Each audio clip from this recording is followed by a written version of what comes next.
Warning: Kinda Murdery contains adult themes, explicit language, and descriptions of violence. It is not suitable for anyone, and we recommend you stop listening now. California's rugged and scenic northwestern corner is the beginning of the great Pacific Northwest. A region of untamed and primitive beauty. And the Humboldt County Sheriff's Department has now joined efforts with the Arcata Police. Growers living off the grid. Humboldt County also has the highest rate of missing person cases in the state. Where 60% of marijuana is grown. There's a lot of evil here. A lot of evil.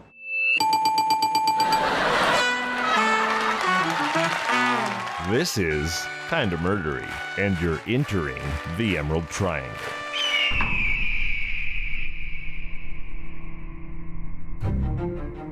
Wow, that was nuts. Hey everybody, welcome to Kinda Murdery. I'm your host, Zevon Odelberg. Thank you for choosing to spend your time with me. If you enjoy the show, please do take a moment to follow or subscribe, tell your friends, and leave a review. It makes a huge difference. And as you know, if you've listened to the show before, I have cerebral palsy, and it's my hope that Kinda Murdery can become a support community for people with disabilities. If you or someone you know has a disability and is going through a tough time or would just appreciate someone to connect with, please reach out to the show, kindamurdery@gmail.com or @kindamurdery on social media.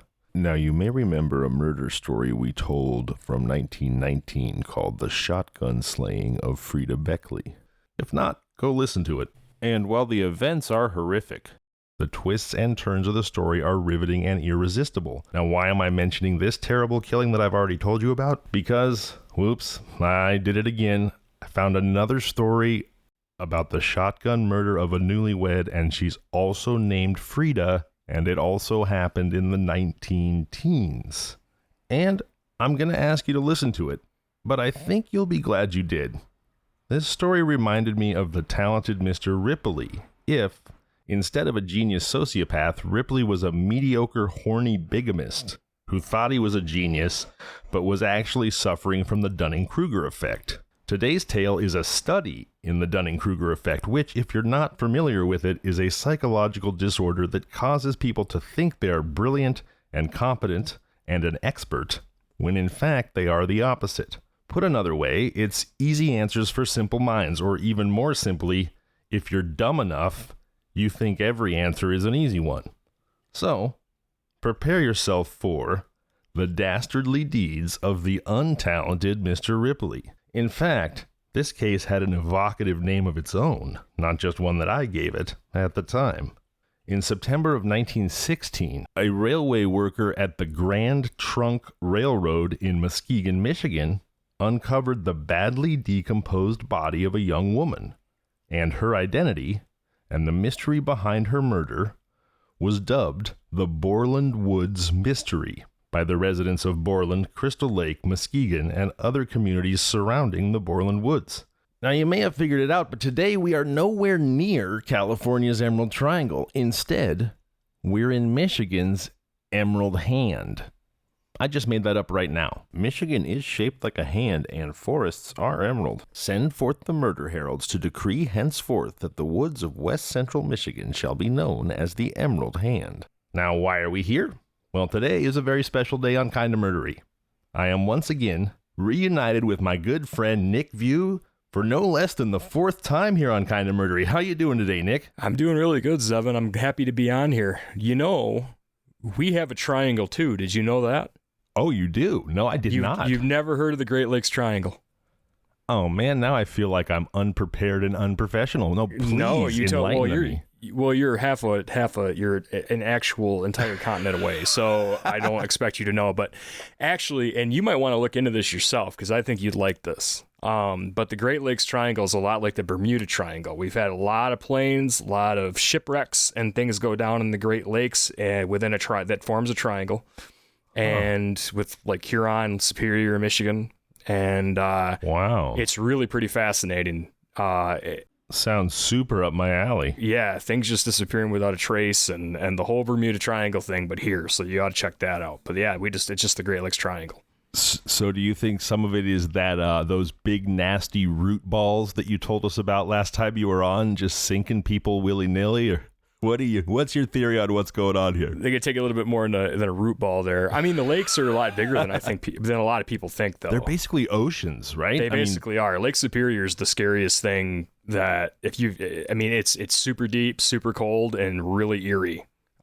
They've got some great shipwreck museums up there. There's been a lot of shipwrecks in Lake Superior, but It's mainly because November is so crazy. Wow. With the waves and everything like that, and the straits and everything like that get crazy too. So I mean, it's a lot. People think lake, but they're not a lake. Like, in honor of you, because you're my favorite Michigander, this is the very first story we've told this season that has absolutely nothing to do, even tangentially, with the state of California. I told one that was Nevada, but that was because there's a Humboldt County in Nevada, and I'm from Humboldt County, California, and I found this great story, and I'd learned too much of it before I realized it was Humboldt County, Nevada, because I'm an idiot. But I was trying to tell a California story, so this is the first time we've completely left California, and now we're officially adopting Michigan, or I guess more accurately, Kinda Murdery is asking Michigan to adopt us. Please, Michigan, will you be Daddy Warbucks to our little orphan Annie? Please, Michigan. California's an unfit parent. We're pretty welcoming to a point, so you might be all right. I don't know. I get made fun of a lot for being from Michigan from West Coast people, but really, yeah, I think it's all cool, good. man. Yeah. No, they think we're backwards and racist. That's the whole thing over here. We're not all like that. So in any backwoods, and I grew up in backwoods myself, there are lots of racists in the backwoods, but that doesn't that's mean literally what your podcast is about. Yeah.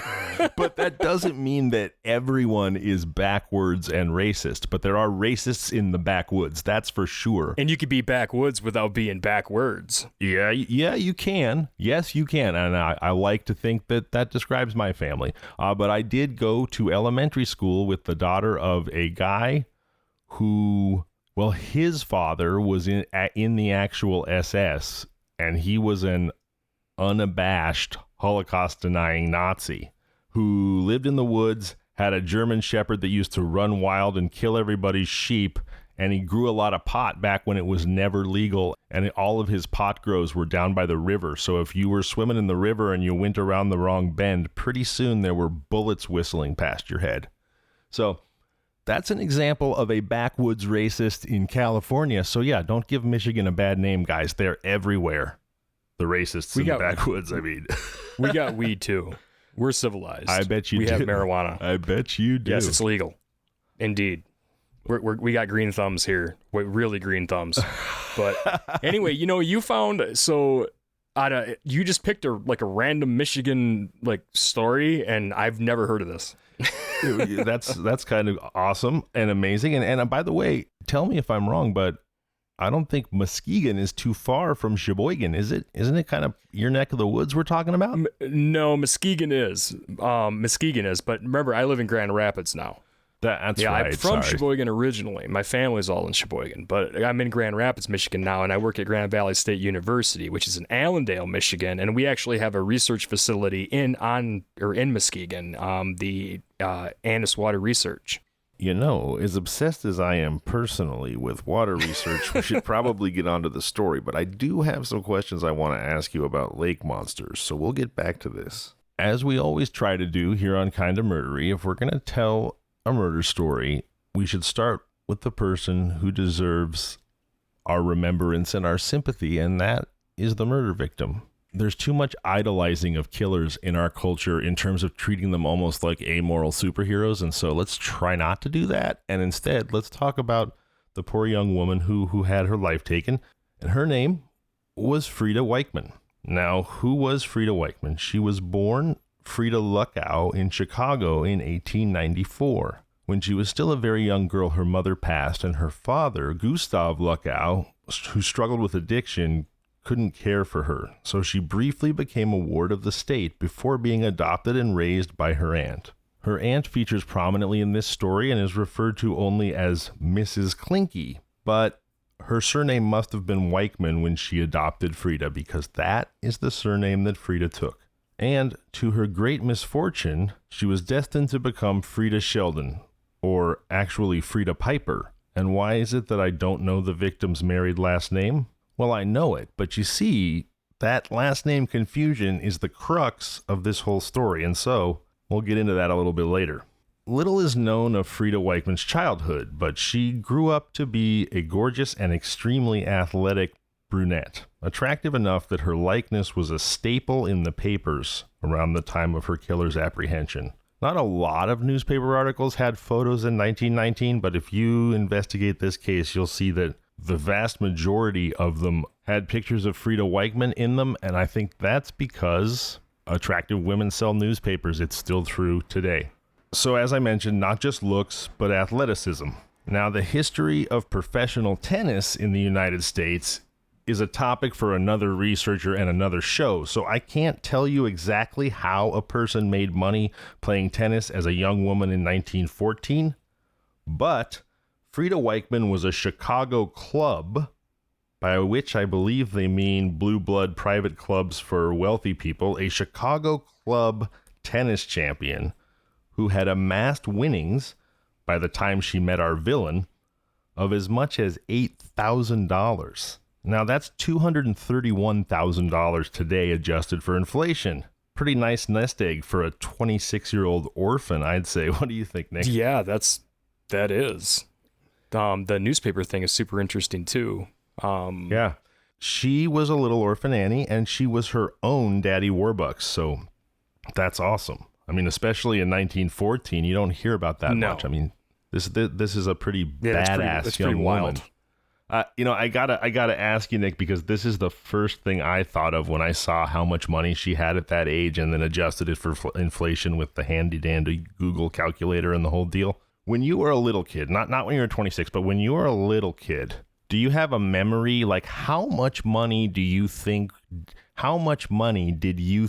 was like a lot of money when you were little? Like say when you were 8 or 10 or something. 8 or 10? Oh boy. I'm going to go with I want to say $500.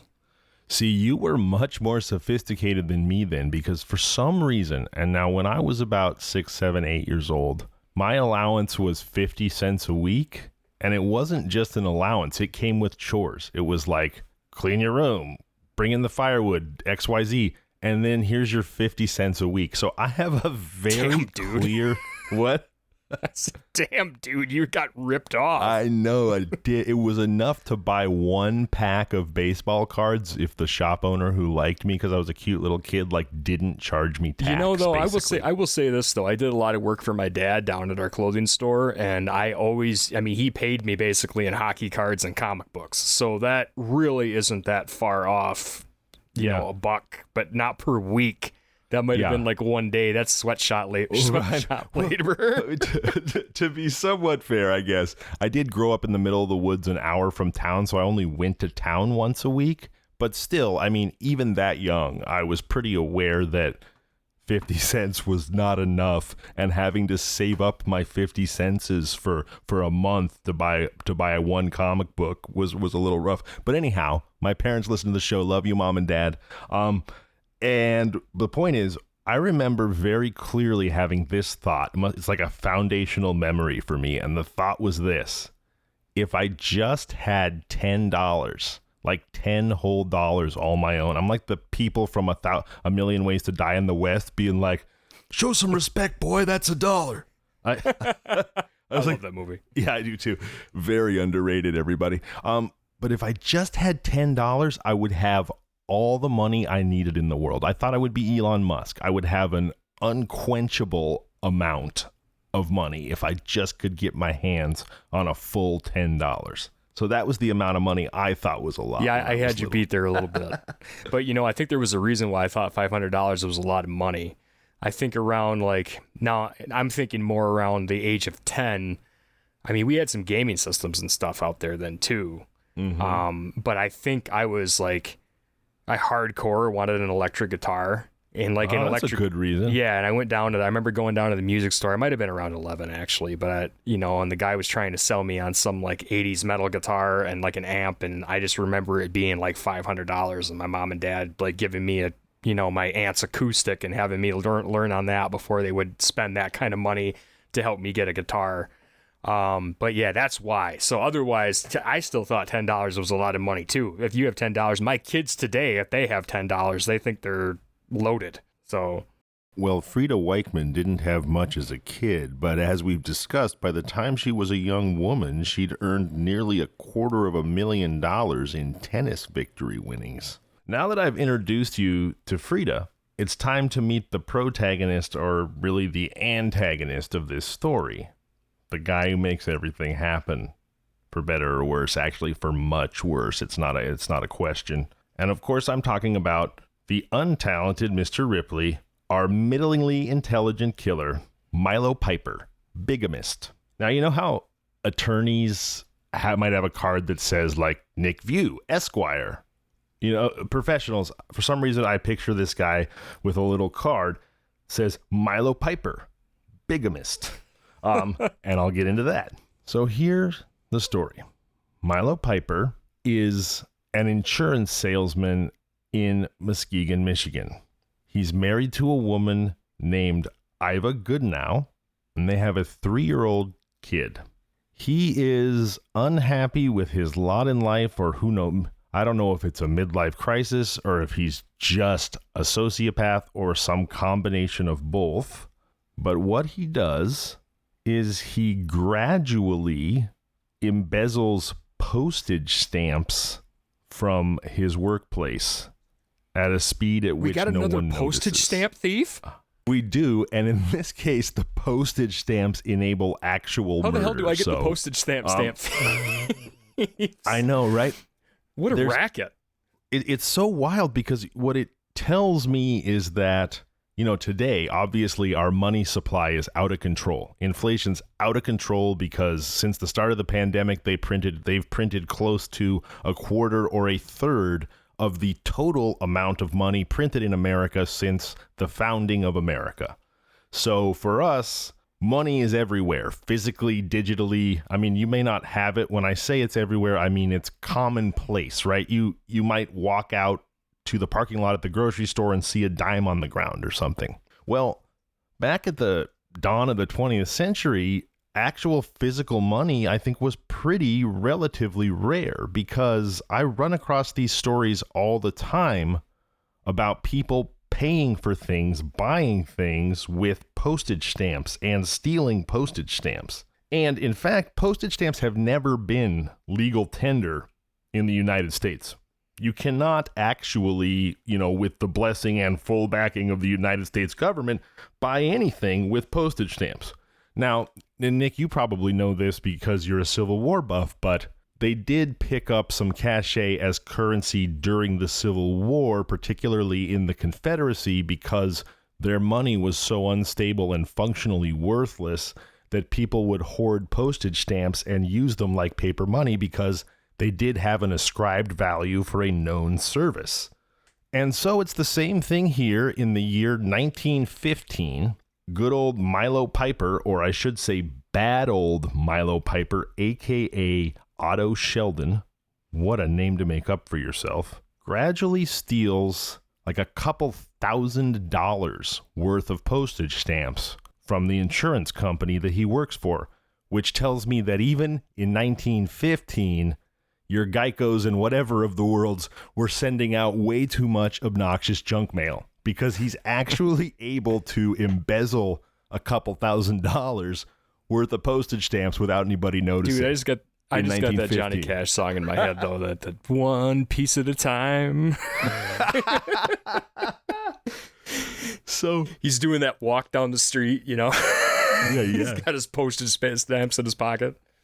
So he takes the train to Chicago with his satchel, wheelbarrow, whatever, steamer trunk full of postage stamps. And he pays a couple $1,000, which is a ton, but probably he had to overpay because he was paying in postage stamps for an automobile. Now, I think, correct me if I'm wrong, but I think cars have only been around for a couple years at this point. But, so we're talking, it's probably a Ford Model A. But he spends about $2,000 in postage stamps from, I imagine, a pretty shady character. From stamp to Model A, that's like that. You got the paper clip, and then you trade it up and end up with a house. Yeah. So this is all, by the way, this is all true story. This is vetted and re-vetted from multiple sources, both at the time and then later in like the 1950s when they're revisiting interesting cases and stuff like that. So he buys this car with a couple grand worth of postage stamps. And while he's in Chicago, he sees these girls playing tennis in the park. And he goes and he's watching these girls play tennis. And one of them in particular is A, super good at tennis, and B, very beautiful. And he zeroes in on her. And he also sees that she looks like she's probably got some money. I mean, you can usually tell, we all have kind of some radar for when you see somebody out in public, the quality of their clothes, how put together they are, their jewelry, their shoes, whatever. You can usually get a pretty good sense of whether you're looking at somebody with a couple of nickels to rub together or not. And so, as an insurance salesman / con man, he sees his mark. He's like, wow, beautiful young girl, looks like she's got money. And he himself at this point is able to present as though he has a lot of money because he's now got a nice new car. He's an insurance salesman. He's slick. He's got good clothes. In fact, he's deeply in debt, but he's able to present as a society gentleman. In other words, he's a textbook flim-flam man.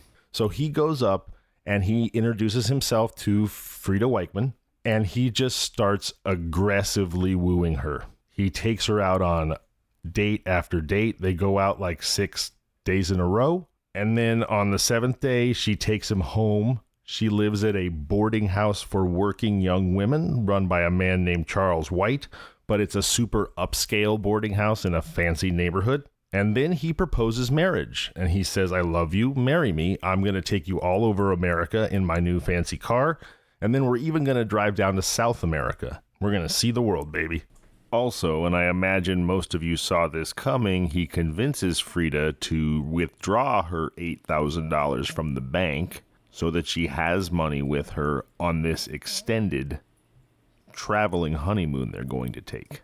Guy had a lot of faith in a Model A Ford. He's going to take it on the Trans-American Highway in 1915. Dude, this guy embezzled stamps and ended up with a car. Ended up with a car and a smoking hot tennis champion. Smoking hot tennis player. This guy's got humongous balls. Really? I mean, okay, he's a horrible, horrible, horrible person. His name's Milo.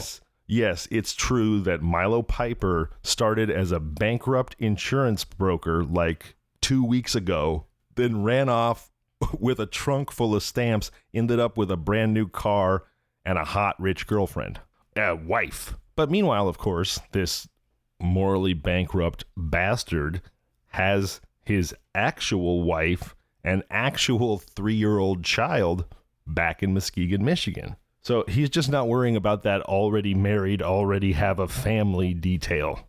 He's like, shoot, I'm buying cars with stamps. Nothing can stop me. Nobody's checking up on any of that. Oh, man. Everything's just at face value. They're just letting anybody marry anybody. And well, no. So actually, she, after introducing him to her landlord / father figure, she then introduces him to her aunt, who raised her, and begs the aunt to let her marry him. And she just seems so happy and overjoyed and ready to start her life. And Milo Piper is a smooth, handsome, apparently very successful, because he apparently has not only the car, but the money to take her on a trip all over America and then to South America. So it seems like this sort of Prince Charming dream come true, because remember, we're talking about a young woman who, her mother died. Her father was an alcoholic and a drug abuser. She was a ward of the state. She was raised by her aunt.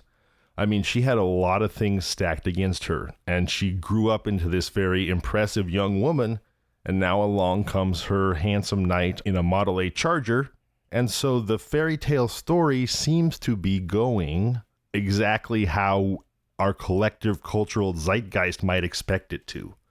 And she's certainly bought into that. And she's so overjoyed that the aunt relents and gives them permission to marry. And just like it's always darkest before the dawn, perhaps it's always lightest before the night or something, because, you know, stuff doesn't get better from here. They get married in Rensselaer, Indiana. They're married in Rensselaer, Indiana by Reverend Cornish. And then they start on their tour of America in the brand new car. And this, besides the fact that he's already a con man and already pretending to be somebody he's not, which is kind of talented Mr. Ripley-ish, here's where we start to get into untalented Mr. Dunning-Kruger effect. And if this story wasn't so terrible, this would be kind of funny because of how just kind of blatantly stupid it is. And yet, Milo Piper clearly thinks that he has Neo in the Matrix hacked the system and figured out how to do super shady stuff and ultimately commit murder without getting caught. So if I do chuckle, allow me to chuckle at the idiocy of this monstrous murdering asshole. So here's what he does, Nick. They go to the next town in Illinois after leaving Chicago for their honeymoon, and they go to register at the hotel because back then, if you had any money and you were known at all, you always registered. And not only did you register, but a lot of times your name got printed in the newspaper, which is sort of terrifying from a privacy and safety standpoint to us today. But I find all the time when I'm reading about these historical stories that there will actually be a section of the newspaper that will be like, Mr. and Mrs. Piper arrived in town today. They're staying at this hotel in room whatever. Like it's a news story that a visitor came. Maybe not really? So. Yeah. Now, maybe not in Chicago, maybe not in New York so much, unless you're like a Vanderbilt or something. But in the smaller towns, yes, it's a news story, and they announce you, and people wanted that because it was stature, it was status. So they go to register at this hotel. Milo convinces Frida that it'll be a hilarious prank if they sign into the hotel under pseudonyms. The pseudonyms are Otto and Mrs. Sheldon. Frida agrees and they walk in laughing. He also convinces her that it's this superstition that his grandmother has, that for a relationship to go well, for a marriage to be a happy one, the bride should sign into the first hotel on the first night by herself. And remember, he's already told her, hey, and wouldn't it be funny if we signed it with a totally different name? Let's not be Mr. and Mrs. Piper. Let's be Mr. and Mrs. Otto Shelton. Otto Shelton. Like, you think you got that from the car? Like, Otto. Yeah. Yeah, well, actually, I left out a detail, which was when he traveled to Chicago with his trunk full of stamps to buy the car, he also brought with him a shotgun, his shotgun. So maybe he named himself after the car. Interesting. And the shotgun. Very interesting. I was like, well, was Shelton like a brand of shotgun or something? But yeah. No, that could be that dumb, could he? So he says, let's be Mr. and Mrs. Otto Sheldon. And he treats this all like it's this fun game and joke, like he doesn't really give a reason. He's just affable and silly, and she's loving it too. And, you know, isn't this funny? Let's just have this be our thing. This is our inside baseball funny thing that we do. We're Mr. and Mrs. Otto Shelton. And so she's signing in. And as she's signing in, Milo Piper walks up and he signs in as well underneath Mr. and Mrs. Otto Sheldon. He signs Milo Piper, chauffeur. And then he says to the hotel clerk, oh, yeah, we have a chauffeur. We're driving around the country to celebrate our wedding. I have a chauffeur. I sent him on an errand. It's probably going to take him a few hours to get back, to sort of allay any suspicions of, like, who's this third person. So this becomes the thing that he does. Every place that they go, and they travel all over America, every hotel that they stay in, they're Mr. and Mrs. Otto Sheldon and Milo Piper, chauffeur. Wow.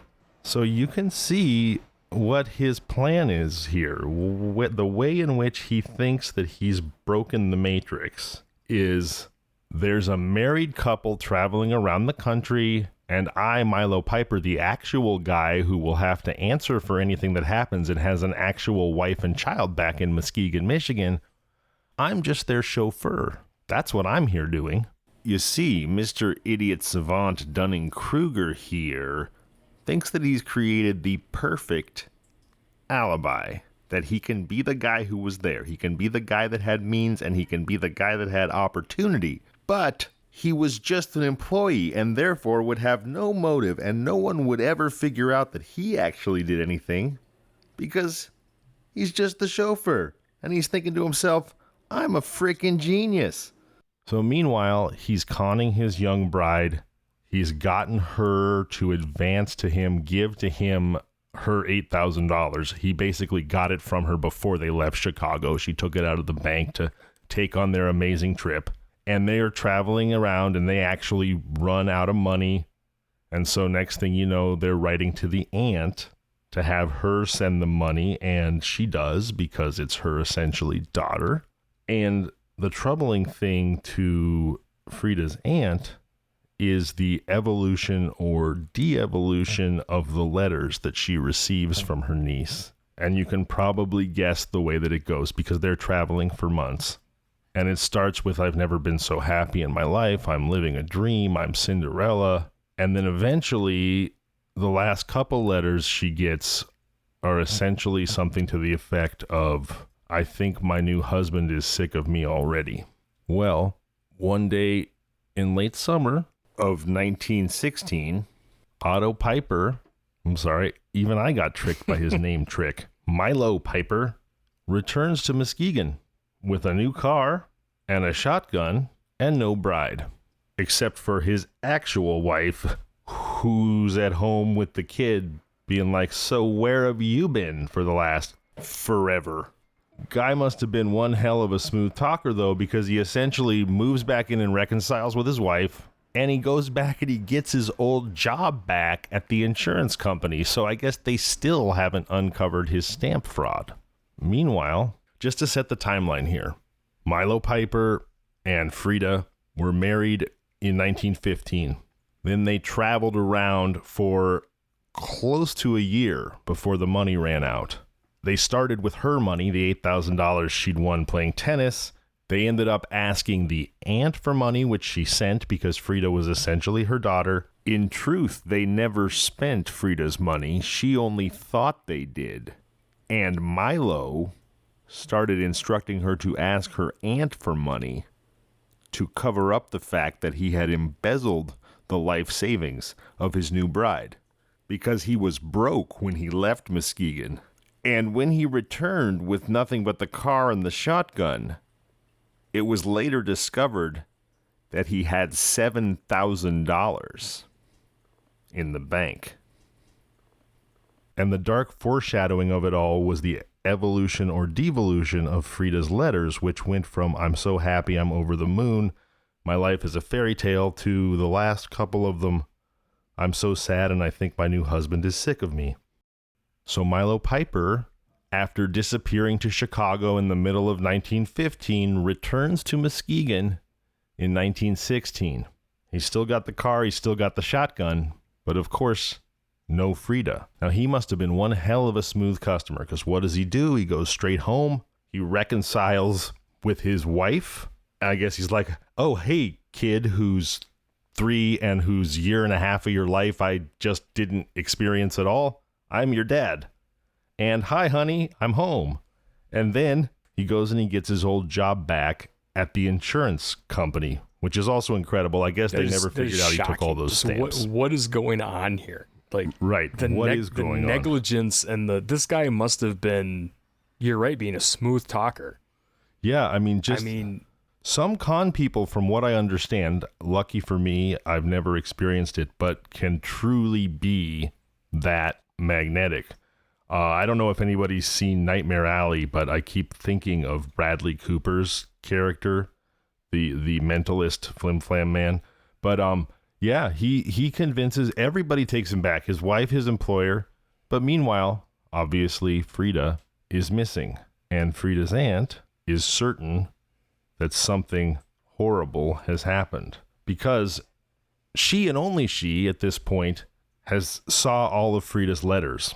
So she saw the progression from happiness to despair, and she feels in her heart, she knows that something terrible must have happened. But men in America, even today, are very subconsciously sexist. Whenever we'd have work done on our house and we hire tradespeople, ultimately wonderful people, of course, but my wife in our relationship is the one who knows everything about like home design and remodeling, and she'll tell a carpenter or a plumber or a drywall guy, whatever, exactly what needs to be done, and they'll spend 20 minutes telling her why it can't be done that way and why it's not possible to do it that way. So I'll come over and I'll go, hey honey, tell me exactly what to say, and she'll literally give me the words like Cyrano de Bergerac, and I'll go over and say, hey, you guys, you need to do this. Yes, sir, right away, sir. It's happened now too many times for me to even count. So why am I bringing that up? That's a metaphor for the fact that for a long time, from the moment she got the last despaired letter, Frida's aunt is banging a gong with anyone who will listen. Police, town leaders, sheriffs, anyone who will listen. My niece has disappeared. I'm afraid she's been murdered. Please, God, you have to help me find her. And she just gets dismissed. Like, go away, crazy lady. You told us she ran away with her new husband. So she ran away with her new husband. Because, of course, Frida's aunt doesn't know that Milo Piper's back in Muskegon. She just knows that she hasn't heard from Frida in over a year. So she's going to people and she's begging them to look for Frida and take her seriously. And they're just telling her she's probably in South America. Like, she told you she was going to South America because, see, Milo plotted this whole thing out from the start. In some ways, he was a real dumbass. He got a couple things right, though, because in 1915... if you're in South America, nobody's getting in touch with you, right? But then finally in September of 1916, Frank Connor, the foreman of the Grand Trunk Railroad in Muskegon, Michigan, which I think has got to be the railroad that the Grand Funk Railroad took their name from, right? It's got to be. There's Michigan connections there, so who knows, man? Detroit, right? Yeah. I mean, so Frank Connors is on his lunch break out in the woods.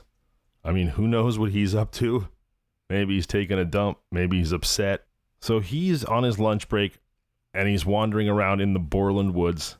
Now, I know that Borland and Muskegon are not that close together. They're about an hour apart, I think. But he works for the railroad, so he was probably down the tracks. He's wandering through the Borland woods, and he trips over like a hump on the forest floor. And he's like, huh, what is that? And what it turns out to be is the badly decomposed body of Frida. But nobody knows that yet. For now, it's just an unidentified body, and it's so badly decomposed that they have no idea who it is and no way or idea to how to figure out who it is. Here's where the first break comes. Months before she was killed, Frida had written not just to her aunt, but to one of her friends in Chicago. And in that letter, she mentioned Milo Piper in Muskegon. So she tells the friend that she's married this great guy named Milo Piper, and he's from Muskegon, Michigan. All these months of nothing go by, and the friend, like the aunt, is worried about Frida. So when there's a report of an unidentified woman's body in the newspaper that was found near Muskegon, the friend thinks to herself, oh my God, my friend's missing. She married some guy on a whim from Muskegon. Maybe this is her. So the friend takes the train down from Chicago.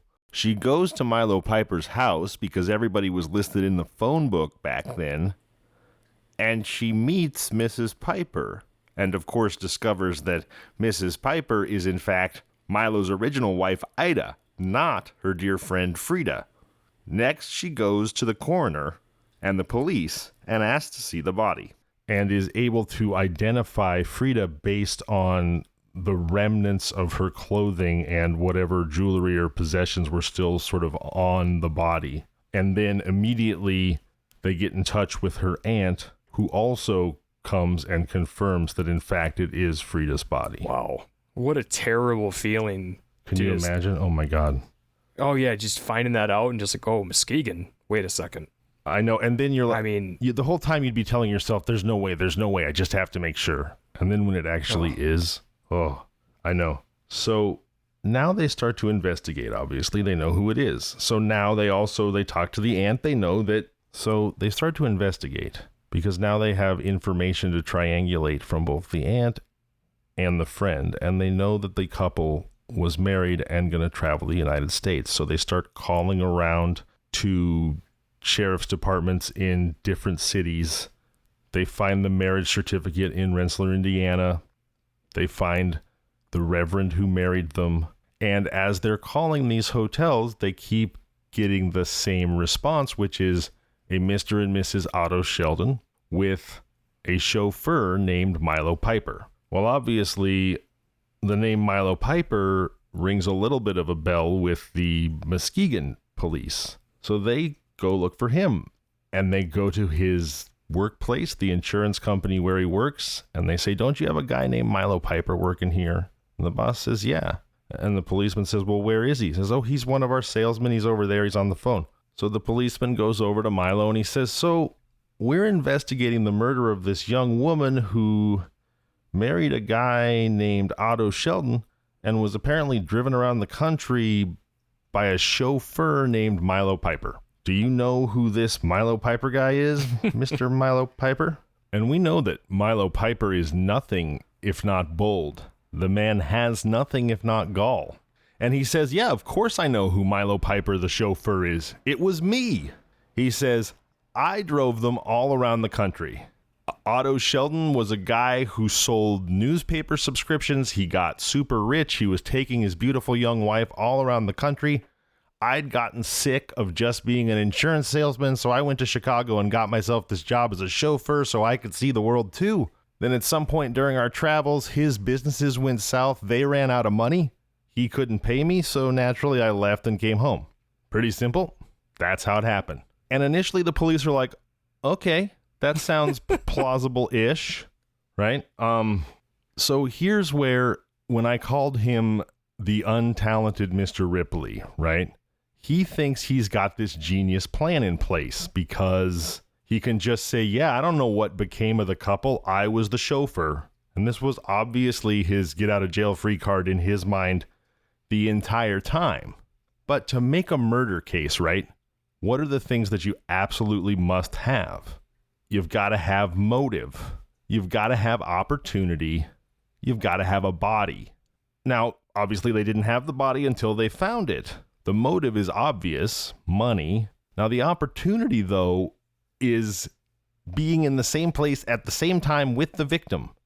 And here, when he thought that he was hacking the system with his genius plan, what he actually was doing was creating a record that he was absolutely in each of these places with the murdered woman for all of this time. Meanwhile, she is sending home letters to her aunt that he is not forbidding her to send and not censoring, that are getting progressively grimmer and grimmer. Again, everyone, please know that if it sounds like I'm enjoying this, I'm enjoying the smug arrogance and fatal mistakes of a heinous murderer, not the terrible things that he does.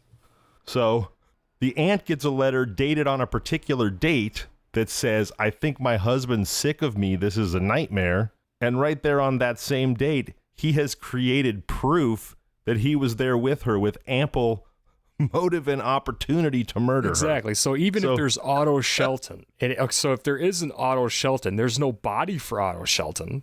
So how could he think that they would just assume that, okay, he killed Otto Shelton too, now we got to find Otto Shelton. Right. Like, I don't and here's the other thing, I got to back you up for a second. Please do. Because, did she tell her surrogate mother that she married Otto Shelton? Did the mother not know that his name was Milo Piper? She and the family, everybody knew that he was Milo Piper. Okay. He just started doing the Otto Shelton thing, signing into hotels, and convinced her it was just like a joke. They were doing it on a lark. So these letters, though, was she referring to him as Milo or just my husband? Like, yeah, I'm not sure. And where you're going with this is... Yeah, it's freaking Milo Piper, like, immediately. Like, yeah, this Milo Piper guy, like, and, you know? Well, I think the answer is that nobody knew Frida was dead. Nobody knew where she was. Nobody knew where he was either until he showed up back in Muskegon, and the aunt had no idea he was back in Muskegon until she heard from the friend that the unidentified body belonged to Frida. Okay. There was no crime to investigate until the body got identified. So that's Gotcha. the explanation. The other thing I was thinking is, like, why didn't he? Okay, so for one, he was already married. Mm-hmm. Nobody knew about that. Mm-hmm. Why couldn't he have just been Otto Shelton the whole time? Why couldn't he have been Otto Shelton? You know what I mean? Not Otto Shelton and Milo Piper. He could have just been Otto Shelton. Everybody would have known he's Otto Shelton. He already convinced her that they were going to do this thing. He could have been Otto Shelton to the surrogate mother, whatever this was. She's not going to know him from Milo. So right. Why even come up with all that? This is where I was calling him the stupidest, like, genius in the world. He thought he was a genius. This is the Dunning-Kruger effect. The reason he did that was he thought he was creating an alibi for himself, Milo Piper. In other words, if he had just said he was Otto Shelton, then once they figured out Otto Shelton was a pseudonym, they would have been like, okay, well, when we find Otto Shelton, we will find the killer. And then when they found Otto Shelton, they would find Milo Piper, and they would have their killer. This is why I called him an idiot. In his mind, he was existing as this innocent third party, and he was all affable, and all of the hotel employees knew who he was. And he couldn't possibly have killed her because in the official record, he's not the husband. He's just the chauffeur. Gotcha. So okay. He was creating Otto Sheldon so that there was never a murderer to find. That's how he thought it was going to work. That's why I called him an idiot. I mean, he's an absolute idiot. And the idea that you think, because in order to think that's going to work, you have to think, oh my God, I've got it. Like, I figured this out. You go, how come nobody else in the last 5,000 years of humanity has figured out how to get away with murder like this? All you have to do is sign your name as someone else, say you're a chauffeur who's never around, and then when she gets killed by the husband, you just get, yes, I was there. Yes, I was with her. Yes, I had motive and opportunity, but I was there because I was the chauffeur. And he thought that was going to work. He must not have been around police too often in his life, because if there's one thing that I've learned from researching a lot of true crime stories, it's that the law is going to investigate the hell out of whoever they've got. That's what Milo didn't consider. Whenever they catch a murderer, they then call every police department in about 100-mile radius and say, okay, what unsolved murders do you have? We got this guy. We know he's a murderer. Come down, talk to him. See if he killed whoever is outstanding in your department.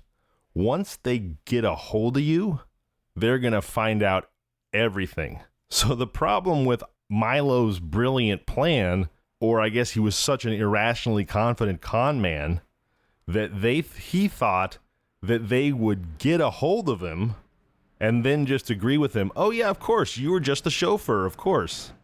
Like, we've got you, we've got a dead girl, we have nothing but your explanation that you suddenly decided to become a chauffeur to suggest that you didn't kill her. When of you could have course just they're said going to figure it he out. went away and joined the army or something. Right. Like, Also, wild. Also, you had to be so wealthy at that time you're going to marry a girl, buy a car, and drive around the country for months. And he was temporarily wealthy because he stole all the money from the wife and her aunt. But in reality, if there really was a newspaper magazine salesman, businessman who was so well off that he could tour the country for months with his new wife, that would be Otto Shelton. I think somebody would know that he existed in one of those towns. Somebody would be like, oh yeah, my uncle works for Otto Shelton because he's so damn successful. You know? Right? Yeah. There's some very obvious logical thought processes that Milo just doesn't consider at all. He just in his brilliant plan to get away with it, which he clearly plotted from the very start to get away with it. He was always planning to steal all their money and then go back to his original life. That he had his own money too. Well, that's right, because he showed up with a new car. Right. He presented himself as owning the insurance company, not just being a broker. There had to have been a point where she was like, wait, why are we asking for money? I thought you had lots of money. So I'm guessing that there was some kind of realization that this guy is completely full of shit. I'm in trouble. And that's when it happened.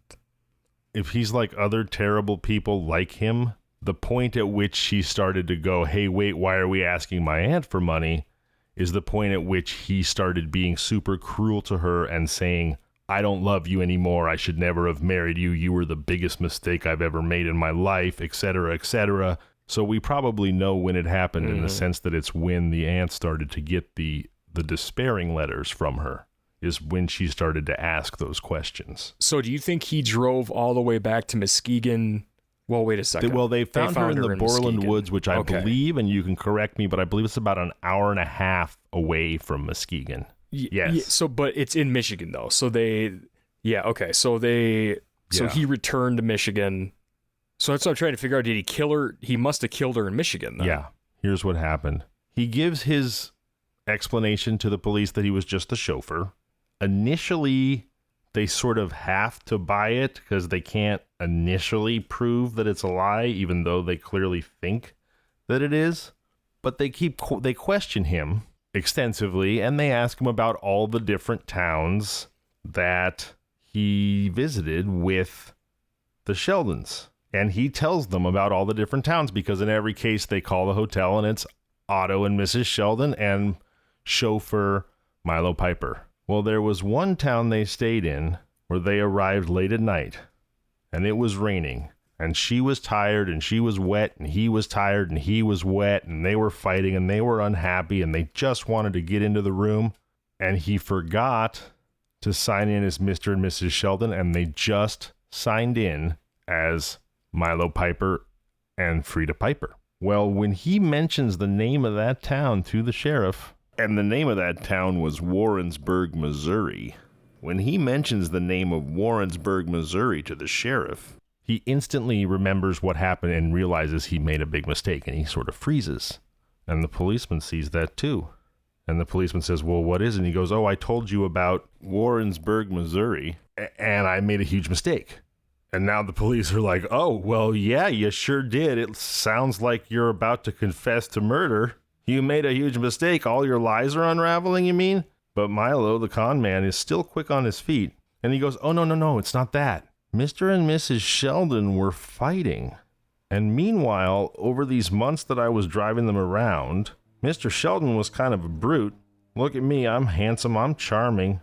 Mrs. Sheldon was young. She fell in love with me. And she started pressuring me and advancing and pushing herself on me. This guy has nothing but gall. So here's how he explains it. He says, they got in a big fight. The husband stormed off. She said, let's go to a hotel. I want you. Take me now.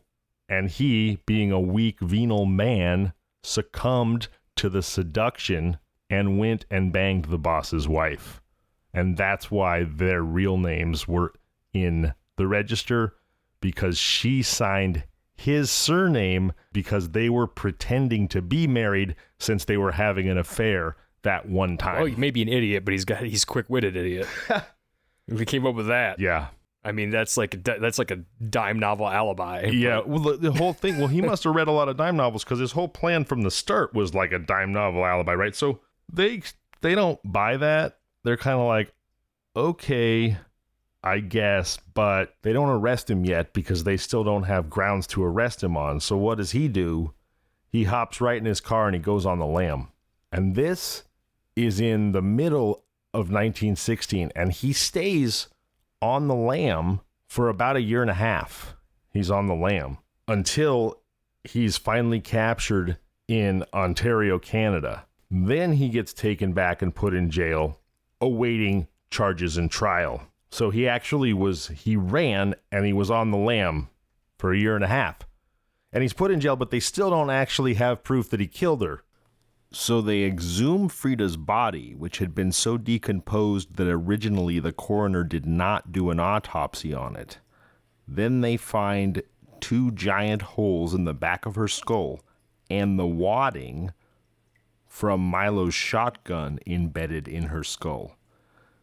Somehow, Milo hears that they found his shotgun wadding in her skull, and he knows that the shotgun is in his house, and now, finally, his goose is cooked. The night guard leaves for a minute. He acts fast, removes his belt, hangs himself, dies by suicide in jail. If you don't think this story is sad enough already, Gustav Luckow, which is a name that you may not remember at this point in the story, but he was Frida's birth father who had to give her up because of his substance abuse issues. And now he's living as a transient. He still never overcame his demons. He's living in a flop house in Chicago. But he hears about his daughter's murder, and then he hears that her murderer has killed himself. And he finds his way into the kitchen, turns on the gas, sticks his head in the oven, and kills himself. Wow. Because here was a guy whose life had been completely broken for his entire life, and he probably thought the one good thing that I ever did in this world was to create that beautiful, talented, tennis champion, brilliant girl.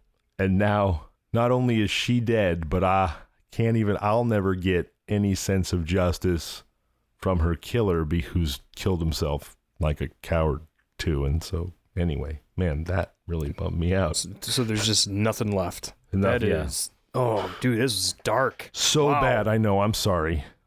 But how could I not tell the untalented Mr. Ripley? You know what I mean? It was like sometimes these stories are so awful, and yet they have these twists and turns and improbable nonsense that actually really happened in life on Earth that I can't not tell it. I can't look away. I mean, the embezzled $2,000 worth of stamps from his employer to buy a car. Former orphan and ward of the state becomes tennis champion, earns inflation-adjusted in-the-bank nest egg of $230,000 by age 26, playing tennis in clubs in Chicago. I mean, these are things that don't sound possible. And that's before you even get to Mr. and Mrs. Sheldon and the chauffeur. So, yes, the story's horrible, and forgive me, anyone who feels like it's too horrible. And I mean, even I got a little misty-eyed just now because, you shouldn't have to have a daughter to feel empathetic about stuff, which is what people love to remind people and yell at them for something horrible happens to a woman and some man says, well, I'm a father, so that really affected me. And then on social media, they're like, you don't have to be a parent to be affected. But I think all of us who are parents know that when you're a parent, man, it hurts totally, to man. think about I got this. 2 little girls. I mean, everybody who doesn't have kids seems to know what it's like to have kids. Yeah. So that's just the way it is, man. Yeah, I know. But or they say, "Whoa, I got a dog." It's the same thing. Oh my God, I've gotten that so many times, and I try to tell myself they mean well. They're saying they're trying to make a connection between the thing that I love the most and the thing that they love the most, and they have no context with which to understand the massive delta between the two things. You love, I love my dog too. Right. Like a kid, but that's like a kid. The kid, I mean, when you have, a lot of times couples have kids, and the kids, the couples have a problem, because how can you give so much love to the kid and have anything left for your spouse? It's hard sometimes. Right. But yeah, people just don't understand that. It's just not something you could, I get it all the time. Even from family, you just don't get it.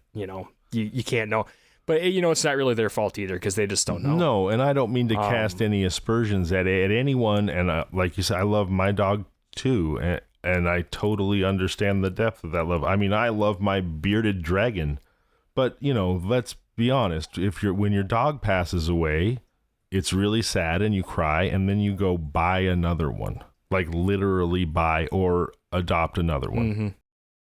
This story was like 7 caliber dark and tragic, like on so many levels. But you're right. There's a lot of ridiculous stuff that happened in it. Like, I mean, stuff that shouldn't have been able to happen. Right.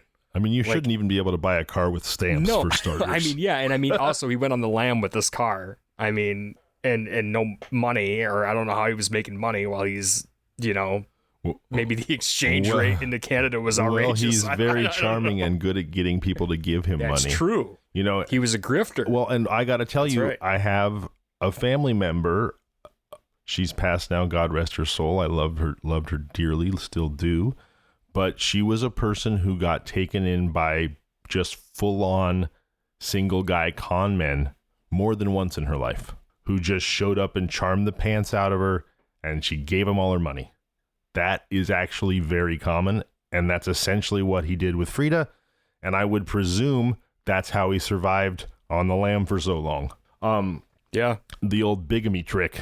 I do have, and this has been so dark, I do have one more crazy detail, which will help to continue to explain why I couldn't not tell this story that pops up down the road, which is, because one thing we haven't talked about at all, and a person that we should also be feeling pretty terrible for, is his poor actual wife, right? Yeah. Iva Goodnow. Are you familiar? Is there a place in Michigan called Benton Harbor? Yeah. Okay. Yeah, definitely. Okay. Great. Shout out Benton Harbor. So Milo Piper's actual wife, Ida Goodnow, turns out she is Ida Goodnow, a.k.a. Marion Gray. And Marion Gray ran a matchmaking service out of Benton Harbor. And after Milo Piper kills himself, Ida Goodnow, a.k.a. Marion Gray, goes to prison for 2 years for mail fraud because she ran this fake matchmaking service and got people to send her money to set them up with relationships that never came through. And she gets out of prison and she says, Milo Piper was the only man I'll ever love. So he was this insane grifting con man, and so was his actual wife. This whole time we're thinking about her like the poor woman he just abandoned, and yes, and she was actually, like, whether she's a con woman or not, I feel bad for her that he abandoned her and abandoned the kid. And they were obviously a match made in heaven because they both did the same damn thing. And when she gets out of prison, she says, I'll never not be in love with Milo. And again, anybody, if you haven't seen Nightmare Alley, go watch Nightmare Alley. It's a fantastic movie. Guillermo del Toro, Bradley Cooper, Cate Blanchett. But there's a affair between Bradley Cooper and Cate Blanchett, and paraphrasing, one of the things that is said is, I love you because you're just as ugly of a monster as I am, and around each other, we can be who we really are. Like, I have this whole other persona that I do for my actual wife, but you are broken in all the same ways that I am, and that's what's beautiful about us. And that sounds to me like was what Milo Piper had with Iva Goodnow, a.k.a. Marion Gray.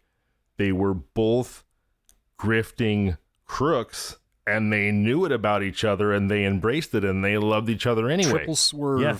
And by the way, another weird detail. And by the way, I wondered all along, oh, gosh, I just put another piece together I'm probably going to need to insert somewhere. But when he returns to town and with the car and the gun and no explanation and no Frida, he has a bunch of money.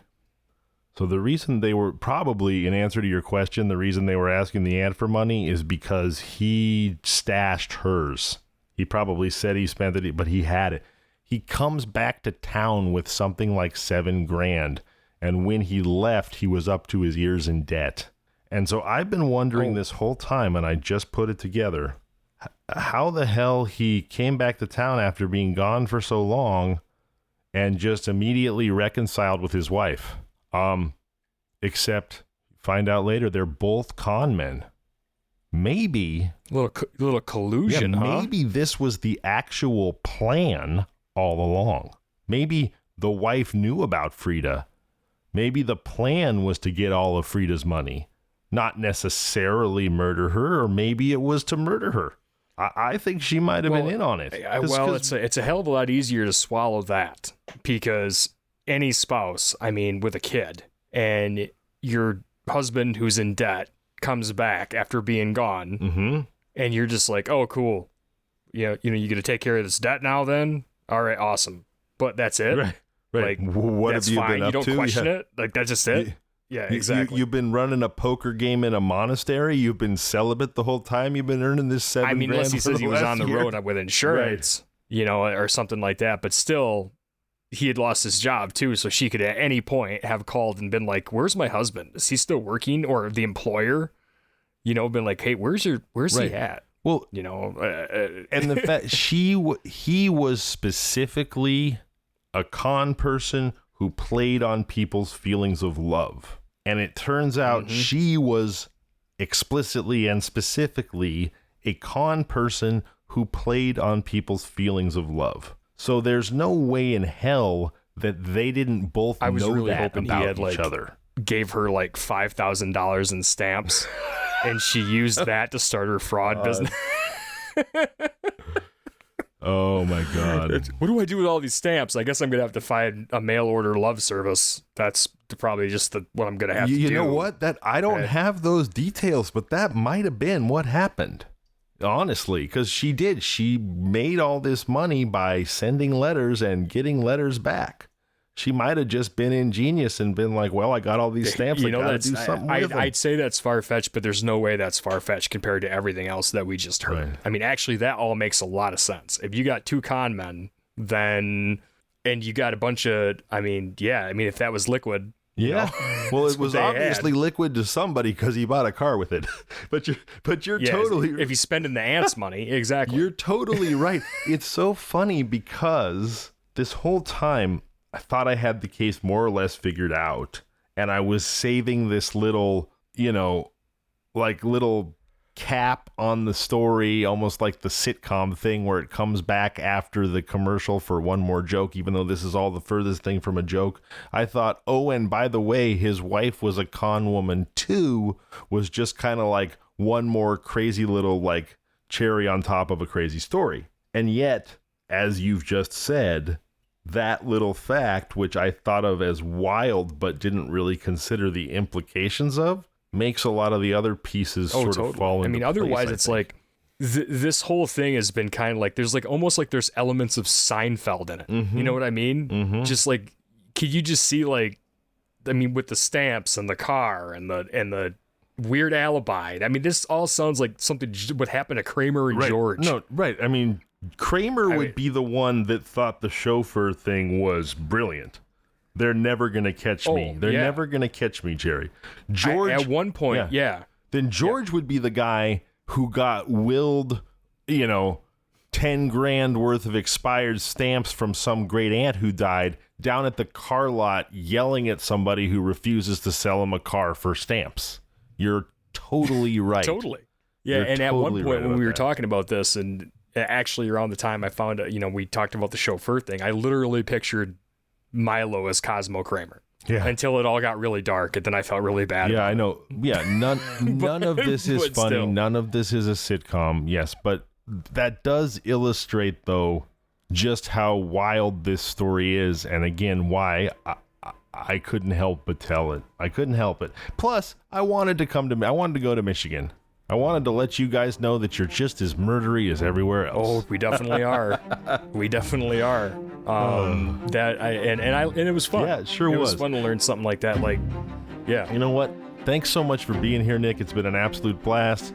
Thank you for listening, everybody. If you like the show, please follow, subscribe, leave a review. For Nick Viau, I'm Zevon Odelberg, and this has been Kinda Murdery.